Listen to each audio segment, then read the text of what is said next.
So, let me get this straight, Hank said, looking over my very rough sketch of the proposed mini Stonehenge. You want a Stonehenge replica in your front yard because your HOA doesn't like your gnomes? Essentially, yes, I said, nodding. It's a historical art installation, a tribute to ancient cultures, a statement. Hank stared at me for a moment, then burst out laughing. You're serious, aren't you? Dead serious, I said. I have issues with my HOA, and this is my solution. Almost perfect, Bartholomew, just a little more shine, I muttered, buffing the pointy red hat of my prized garden gnome with a soft cloth. Bartholomew was the centerpiece of my collection. Let's call it a collection. Some might call it clutter, but I called it art. I, Michael, am a simple man of simple pleasures, one of which is surrounding myself with kitsch. My garden, in the otherwise meticulously bland landscape of Harmony Glade Estates, was my personal canvas. And my art? Well, it consisted of a rather eclectic assortment of garden statues. There was Bartholomew, of course, the aforementioned gnome, resplendent in his red hat and fishing rod. There was Penelope, a bright pink flamingo, a classic, in my opinion. There was a family of ceramic frogs playing musical instruments. Don't ask. There was even a rather imposing gargoyle perched on a pedestal near my front door. I named him Gary. They were unique. They were colorful. They were mine. And I loved them. And then this guy shows up. He stood there, on my meticulously unmanicured lawn, his face a mask of horrified disapproval. He was tall and thin, with a neatly pressed suit, a clipboard clutched in his hand, and an expression that suggested he'd just smelled something unpleasant. He looked like the human embodiment of an HOA violation notice. "Mr. Miller?" he asked, his voice tight with barely suppressed disdain. "That's me," I said, giving Bartholomew one final polish. "And you are?" "Mr. Stern," he replied, extending a hand that felt suspiciously like a freshly starched shirt. "From the Harmony Glade Estates Homeowners Association." "Ah," I said, already knowing where this was going. "Let me guess. Someone has a problem with my artistic vision?" Mr. Stern's eyes scanned my garden, taking in the gnomes, the flamingos, the frogs, and Gary the gargoyle. His expression didn't change, but I could practically see his blood pressure rising. "Mr. Miller," he said, his voice strained, "we've received a complaint. Several complaints, actually, regarding your exterior decorations." "Decorations?" I repeated, feigning innocence. "You mean my statues?" "These statues," Mr. Stern said, emphasizing the word as if it were a contagious disease, "are in violation of community guidelines. They are inappropriate. They are tacky. They detract from the overall aesthetic standards of Harmony Glade Estates," he said, handing over the notice. I take it, glancing it over. There's nothing in the HOA guidelines that prevents me from having statues. "Tacky?" I repeated, raising an eyebrow. "That's a matter of opinion, wouldn't you say? I find them quite charming. And they're on my property," I say, handing the notice back. "Charm is subjective, Mr. Miller," Mr. Stern said, his voice devoid of any warmth. "Compliance with HOA regulations is not. These items must be removed." "Removed?" I asked, my voice rising slightly. "But they're just garden statues. They're harmless." I tried to reason. I tried to explain. I even pointed out that other neighbors had garden decorations, although admittedly none quite as eclectic as mine. Mr. Stern remained unmoved. He was a robot, programmed to enforce the HOA's arbitrary rules, and my pleas for reason were falling on deaf, aesthetically offended ears. He handed me an official violation notice, informed me that I had 14 days to remedy the situation, and retreated, leaving me standing amidst my beloved statues, feeling a mixture of anger, frustration, and a growing sense of rebellious defiance. The HOA meeting, held in the Harmony Glade Estates Community Center, a room that seemed to have been deliberately designed to be as bland and uninspiring as possible, was, predictably, a farce. The board members sat at a long table, looking like a collection of disapproving owls. And then there was Agnes Prim, the president of the Harmony Glade Estates HOA and the self-proclaimed arbiter of all things tasteful, or, as I preferred to call her, the Grand Duchess of Drab. She was an older woman, impeccably dressed in a beige pantsuit that perfectly matched the beige walls of the room. She had a tightly permed hairstyle, a perpetually pursed mouth, and an air of disapproval that could curdle milk. She was, in short, the embodiment of everything I didn't want my garden to be. "Mr. Miller," Agnes began, her voice sharp and accusatory, "your collection has been brought to our attention." She said collection, as if it were a pile of radioactive waste. "My statues, Miss Prim," I corrected, trying to keep my voice calm. "They're just garden statues." "They're clutter, Mr. Miller," Agnes declared, her voice rising in pitch. "They're eyesores. They're lowering property values." "Lowering property values?" I repeated, incredulous. "They're gnomes, Agnes, and flamingos, and a gargoyle.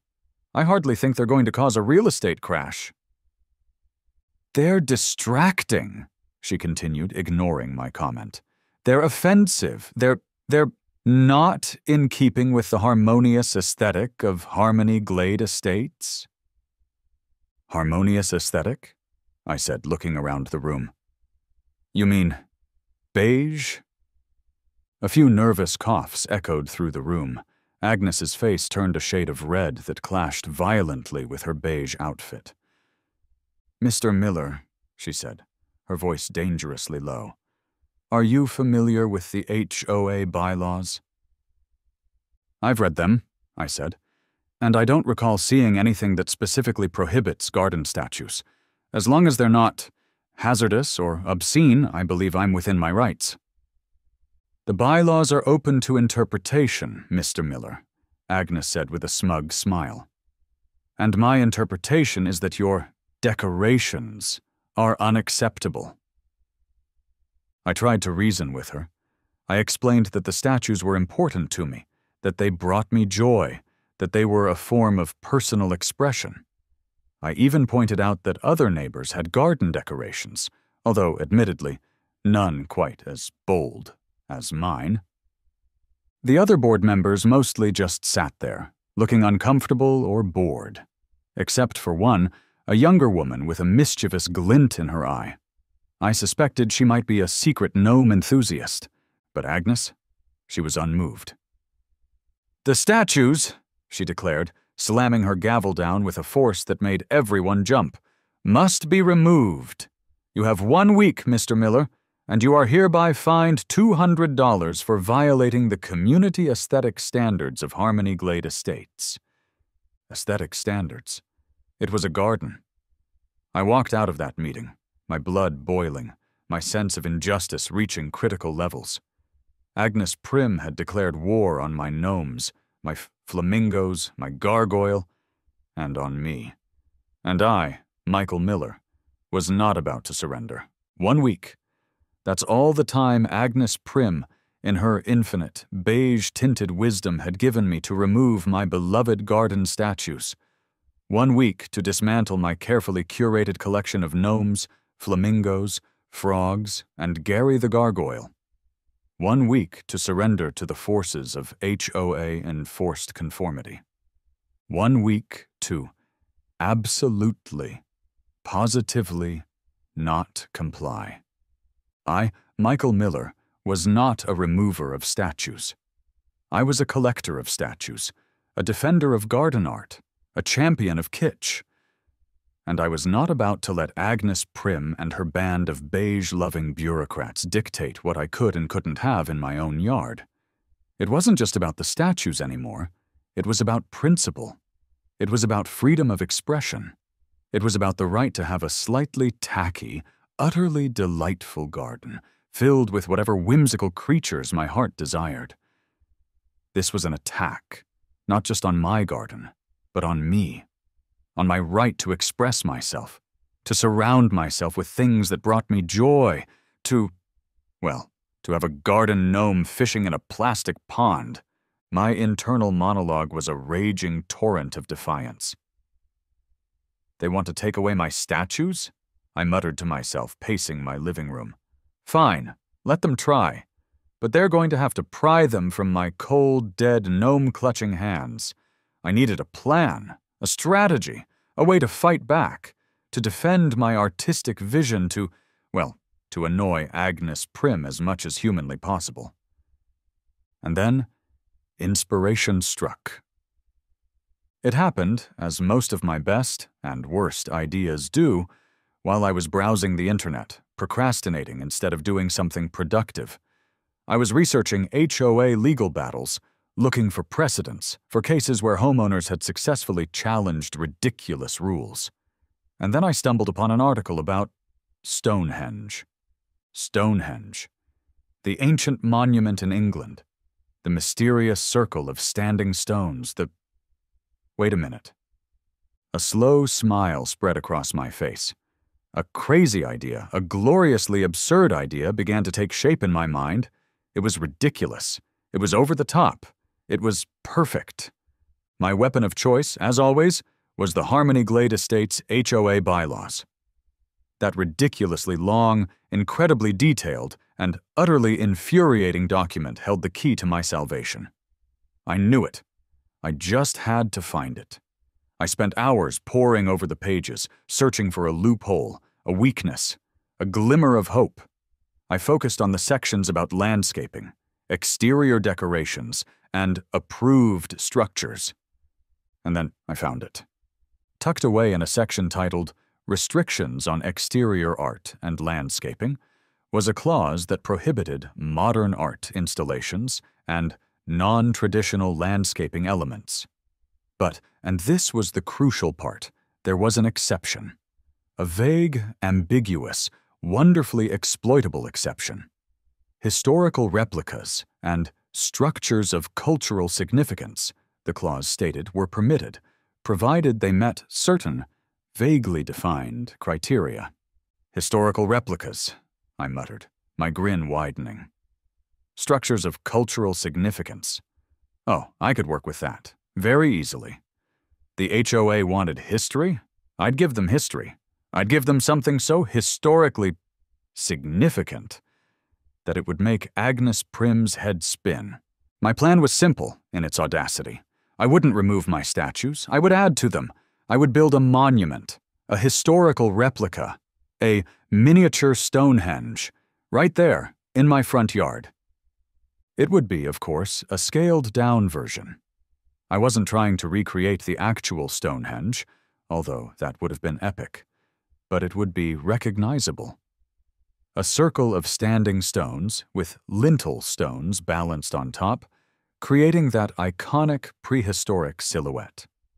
It would be large enough to be noticeable, impressive, and utterly, completely out of place in the meticulously manicured landscape of Harmony Glade Estates. And I would argue, with a perfectly straight face, that it was a historical replica, an astronomical art installation, and a tribute to ancient cultures. Thus, exempt from the HOA's ridiculous restrictions on modern art and non-traditional landscaping, I could already picture Agnes's reaction. The sputtering outrage, the vein throbbing in her forehead, the inevitable explosion of beige-tinted fury. It was a beautiful image. I knew it was insane. I knew it was probably going to cost me a small fortune. I knew it was going to make me the laughingstock of the neighborhood, and possibly the entire internet. But I didn't care. This wasn't just about garden statues anymore. It was about principle. It was about freedom. It was about, well, it was mostly about annoying Agnes Prim. And that, I decided, was a cause worth fighting for. Operation Stone Circle was a go, and Harmony Glade Estates was about to get a whole lot more historical. The first step was finding someone to help me build this masterpiece. I needed a landscape contractor, a stone supplier, someone who wouldn't look at me like I'd completely lost my mind when I explained my vision. I found him in the form of a man named Hank, another one, owner of Rock Solid Landscapes, a company that specialized in, as his business card put it, creating outdoor spaces that rock. "So, let me get this straight," Hank said, looking over my very rough sketch of the proposed mini Stonehenge. "You want a Stonehenge replica in your front yard, because your HOA doesn't like your gnomes?" "Essentially, yes," I said, nodding. "It's a historical art installation, a tribute to ancient cultures, a statement."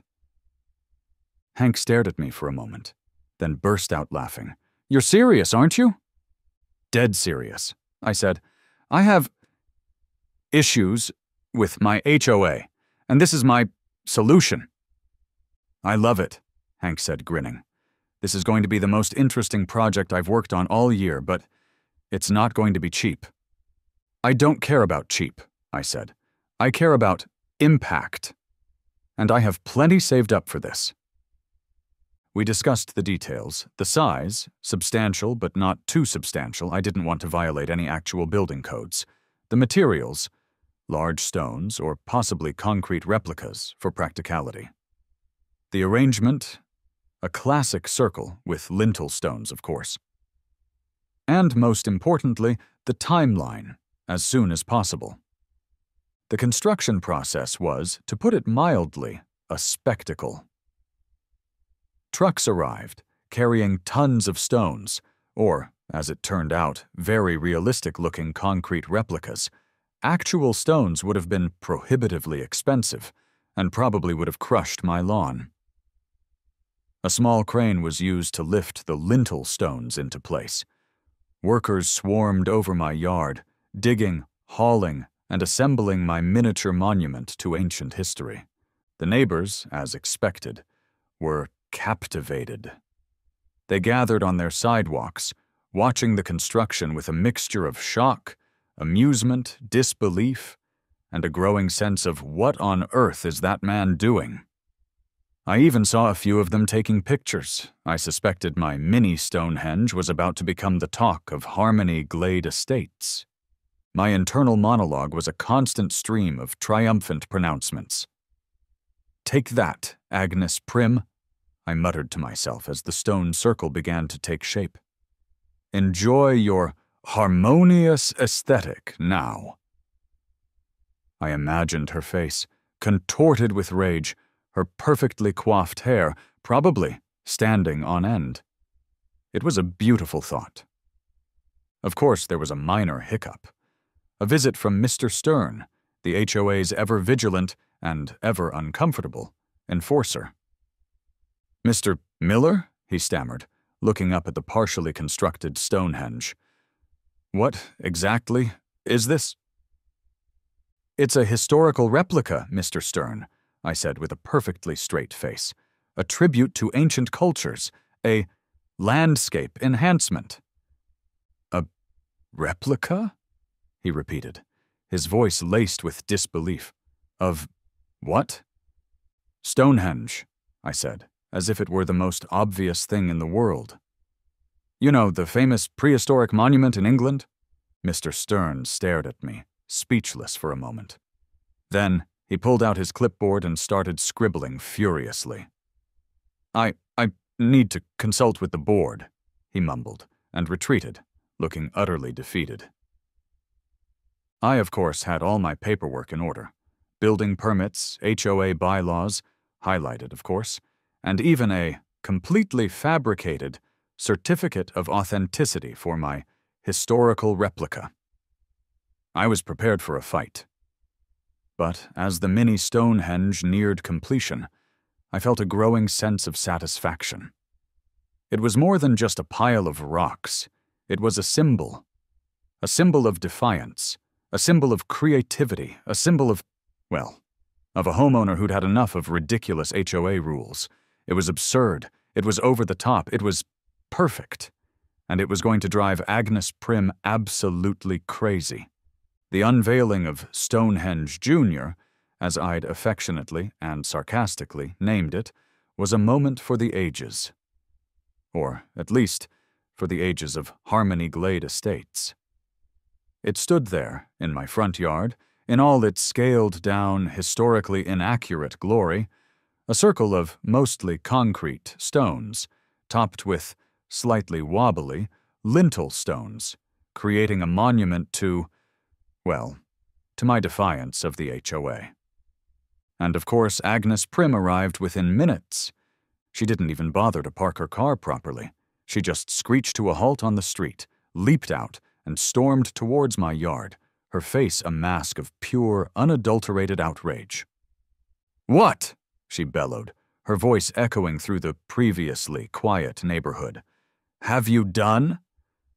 I emerged from behind Stonehenge Jr., a picture of calm serenity, holding a plastic trowel and wearing a completely unnecessary pair of gardening gloves. "Good afternoon, Agnes," I said, my voice smooth and even. "You're admiring my historical replica, I presume." "Historical replica?" she shrieked, pointing a trembling finger at the circle of stones. This is insane. It's a pile of rocks." "It's Stonehenge, Agnes," I corrected with a perfectly straight face. "Or rather, a miniature version thereof. A tribute to ancient cultures. A landscape enhancement." "Enhancement?" she sputtered, her eyes bulging. It's hideous. It's preposterous. It's completely out of place." "It's perfectly compliant with the bylaws, Agnes," I said with a shrug. "Section on historical replicas and structures of cultural significance, remember? I've simply chosen to express my appreciation for history in a slightly unconventional way. I call it Stonehenge Jr. You built this thing just to spite me," she accused, her voice shaking with rage. "I built it to enhance my property, Agnes," I said, my voice dripping with mock innocence. "And to educate the community. Did you know, for example, that Stonehenge is believed to have been an ancient astronomical observatory? This very structure," I added, gesturing grandly towards my mini Stonehenge, "is aligned with the summer solstice sunrise. It's spiritually significant." Agnes stared at me, speechless for a moment. Then she let out a strangled cry that sounded suspiciously like a wounded animal. I'll have this thing removed," she vowed. "I'll sue you, You'll do nothing, Agnes," I said, my voice firm, "because I've followed the rules. Your rules. And now, if you'll excuse me, I have to go commune with the ancient spirits." I turned and walked back towards Stonehenge Jr., leaving Agnes sputtering in impotent rage on my, now historically significant, lawn. The emergency HOA meeting, Part 2, because apparently destroying garden gnomes wasn't enough, was, if possible, even more ludicrous than the first. Agnes, looking like she'd aged a decade in the past few weeks, was practically foaming at the mouth. The board was starting to get tired of these constant meetings. This Stonehenge," she declared, her voice shaking with emotion, "is a threat to the very fabric of Harmony Glade Estates. It's a safety hazard. It's an eyesore. It's attracting druids." I had no idea where she got that one. She'd even brought in a historian, a nervous-looking man in a tweed jacket who looked like he'd rather be anywhere else. This historian, proceeded to drone on about the inaccuracies of my replica, pointing out that it was the wrong size, the wrong shape, and made of the wrong materials. Then it was my turn. "Miss Prim," I began, addressing the board with a calm, reasonable demeanor that was, of course, completely fake, "seems to be under the impression that I've erected this structure solely to annoy her. While I admit that is a delightful side effect, my primary motivation was to create a historical replica and a structure of cultural significance as permitted by the HOA bylaws." I then presented my research, a collection of internet printouts about Stonehenge, its history, and its supposed astronomical significance. I even produced a completely fabricated certificate of authenticity for my replica, signed by a professor of ancient structures, who was actually my friend Mark, wearing a fake beard and a tweed jacket. And just for good measure, I'd invited a druid priest to the meeting. He was actually a local actor I'd hired, dressed in a white robe and carrying a fake staff. He proceeded to bless my mini Stonehenge, chanting in made-up, ancient languages and sprinkling tap water on the stones. The other board members were, to put it mildly, bewildered. Some were clearly still loyal to Agnes, but their support was waning. Others looked confused, overwhelmed by the sheer absurdity of the situation. And a few, I suspected, were secretly enjoying the spectacle. Then, a woman from the back of the room stood up. She was an archaeologist, a resident of Harmony Glade Estates I'd never met before. "I've examined Mr. Miller's Stonehenge," she said, her voice calm and professional. "And while it's certainly not a perfect replica, it's surprisingly well constructed, and it does have some educational value. It could actually be used to teach children about ancient cultures and astronomy." That was the final blow. The board, facing a potential lawsuit, a public relations disaster, and the undeniable evidence of my somewhat educational intentions, voted to table the discussion, pending further review. The meeting ended in chaos, with Agnes screaming about historical blasphemy, and me, Michael Miller, the Stonehenge building rebel, walking out with a smug, but well-deserved, I thought, smile on my face. The HOA was losing their control, but Agnes, like a particularly stubborn stain on a beige carpet, wasn't about to give up. What followed was a period of escalating absurdity that I can only describe as the Stonehenge War. Agnes, obsessed with getting rid of my mini Stonehenge, tried every tactic she could think of. She filed complaints with the city, claiming it was a zoning violation, a safety hazard, and a public nuisance. The city inspectors came, they inspected, and they found nothing. My Stonehenge was perfectly legal. She tried to organize a neighborhood petition to have it removed. She went door to door, armed with her clipboard and her historical integrity speech, trying to convince people that my stone circle was a threat to their property values and their way of life. The petition failed miserably. Most people either politely declined to sign or slammed the door in her face. Some even added to my Stonehenge, leaving small offerings of flowers, crystals, and, yes, even garden gnomes. She even, I suspect, attempted some minor acts of vandalism. I found a few scratches on one of the stones, easily buffed out, and a suspicious-looking pile of glitter near the base of the structure. Apparently, she was hoping to make it look tacky. Of course, I had security cameras everywhere, capturing her every move, and I, of course, responded in kind. Not with vandalism, oh no, I was above that. I responded with enhancements. I added ancient runes to the stones. They were actually just random symbols I'd found on the internet, but I claimed they were ancient Celtic inscriptions with deep spiritual meaning. I installed mystical lighting around the structure, color-changing LED lights that would illuminate Stonehenge Jr. in a rotating rainbow of hues, creating a nightly light show that was visible from space, or at least from Agnes's bedroom window. I created a druid garden around the base of the structure, filled with, supposedly, historically significant plants, herbs, flowers, and even a few non-poisonous mushrooms. I even added a small sign that read, "Druid Garden, do not eat the mushrooms, unless you want to talk to the stones." And because why not, I hosted a summer solstice party at my mini Stonehenge. I invited all the neighbors, except Agnes, naturally, put up decorations, more gnomes, of course, and served refreshments, including Stonehenge-shaped cookies. I even hired a fake druid priest, the same actor from the HOA meeting, to perform a completely made-up, ancient ritual to celebrate the sun's energy.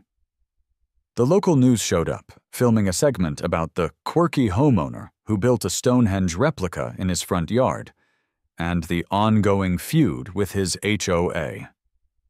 It was a glorious, ridiculous, utterly over-the-top spectacle.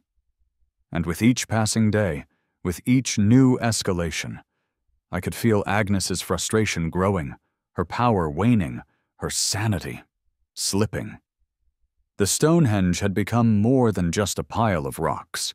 It was a symbol of defiance, a testament to the power of creative and slightly unhinged resistance. And I, Michael Miller, the accidental druid, was winning.